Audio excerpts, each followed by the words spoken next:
Barsisa was a great abid from the time of Banu Israel.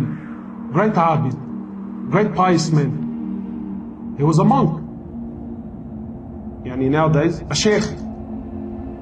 And my brothers, as I share the story of Barsisa with you, don't think of Barsisa, think about yourself. Put yourself in the shoes of Barsisa. Barsisa was a great scholar, someone who worshipped Allah, very pious. The whole community knew about him. He had his own temple where he worshipped Allah day and night. And three brothers, they wanted to go in jihad, but they had a sister. And they said, if we go to jihad, who's going to look after our sister? So they said, who better than Barsisa? He's a great abid, he fears Allah, everyone, he's of high esteem. Who better than Barsisa to look after our sister? So they came to Barsisa. Now look at the trick of shaitan. Look where it starts, my brother. They came to Barsisa and said, Barsisa, we want to go for jihad, and we're wondering, can you look after our sister? So Barsisa immediately says, he says, A'udhu billahi minash shaitanir rajim. This is shaitan. No way. So the men were disappointed and they left. Then shaitan came to Barsisa. He's not shaitan. Today he's our Shaykh. So we'll call him Shaykh Shaitan. So Shaykh Shaitan came to Barsisa and said, Barsisa, brother, what are you doing? These men, they want to go for jihad. They're going for good. They're going for the sake of Allah. Barsisa, if you do not look after her, who's going to look after her? You are the most noble, Barsisa. You are the most pious man. If they leave her with someone else, what do you think will happen? So Barsisa says, maybe I should look after her for the sake of Allah, for the sake that these brothers. Look at the trick of shaitan. When shaitan knocks on your door, shaitan does not want you to open it fully. Just a little peep, a little, who is it? That's all he wants. A little crack.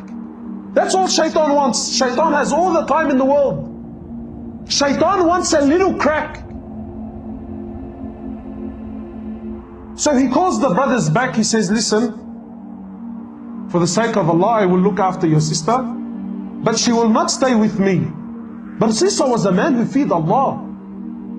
He was a genuine man who feared Allah, my brothers. Now I want you to think about yourself and relate this story to your life. He says, I will not keep your sister with me. She will stay in the house I have at the back of my temple. She will stay there and I will stay here. The brothers agreed. Said, no problem. The brothers went to jihad. And Barsisa would cook some food for her and put the food outside his door and make her come out from her house, come all the way, grab her food and go back. Look how much he feared Allah. But what happened? He already opened the door. So this happened for some time, and shaitan has plenty of time on his hands. No problem. Take your time, brother. Take your time. Until eventually, shaitan comes to Barsisa. He says, Barsisa, don't you know that when you put the food outside, she has to come from her house, walk all the way to grab her food? And this is a fitna. People can see her. People can see her. I think you should put the food on her doorstep. Makes logic sense? So Barsisa cooks her food, goes to her door, knocks on her door and comes back. After some time, Barsisa, Shaykh Shaitan says to Barsisa, she still has to open her door. put the food inside the house. So this happened for some time, and the brothers took long. Now Shaitan says to Barsisa, he says, Barsisa, you know, it's been a long time. This woman has no one to talk to, no friend, nobody to socialize. Maybe you should talk to her. Otherwise she will go outside and, Allahu Alam, cause fitna outside. For the sake of Allah, not for, no, brother, for the sake of Allah. So Barsisa now, he goes to the house. Look, he still fears Allah. From outside the house, he's talking to her, shouting, and she can't hear him properly. And after some time, Shaitan says, Barsisa, why are you embarrassing yourself? You're screaming and shouting. Go inside the house and speak to her there. My brothers, after some time, he started speaking to her inside the house. What was a little conversation became a longer one. After talking, now he wants to see. After seeing, he now started to touch.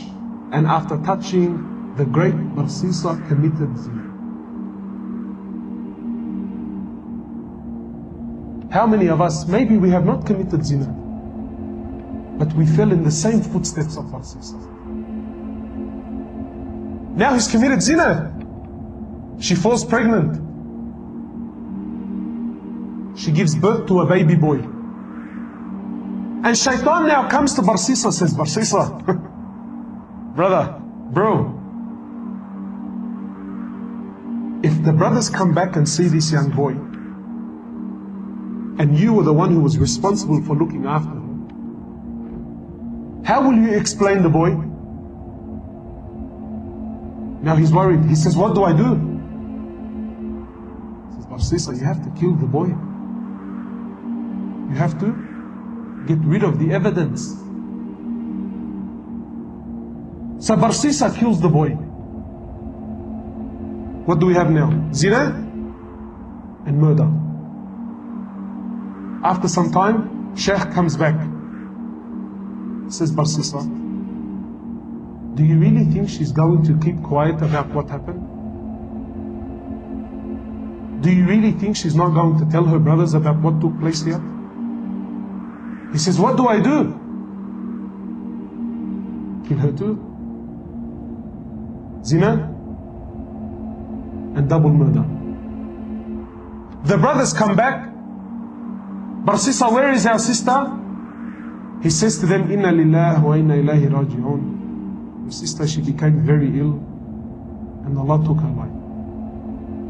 Barsisa is a great abid, big sheikh. He does not lie. The brothers had no other option. They said, where is she? He showed them a fictitious grave, a fake grave. He said, this is where she is. They made some dua for her and went home. The next morning, one of the brothers, he says, you know, I had a very interesting dream last night.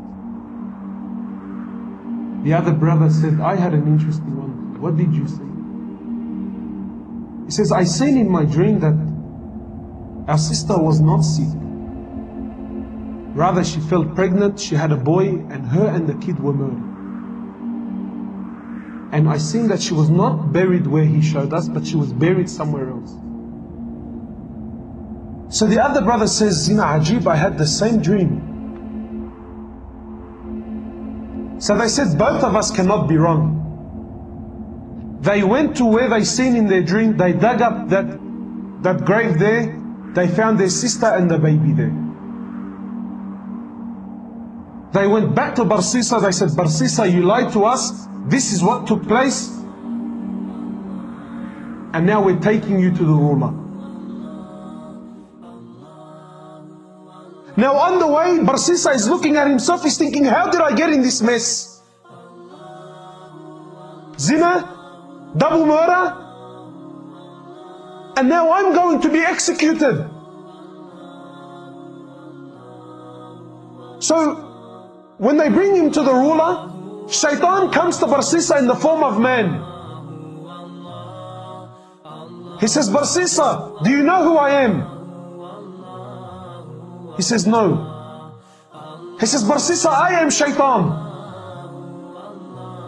And I am the one who caused you all this mess. And I'm also the one that can get you out. He says, Barsisa, I can get you out, man.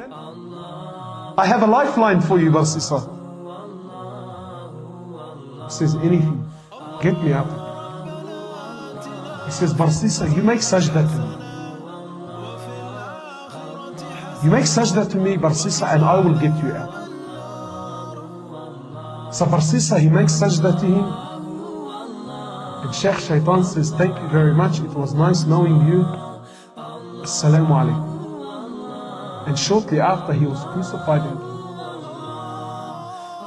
The last action in his life was what? Shirk, kufr to the highest level.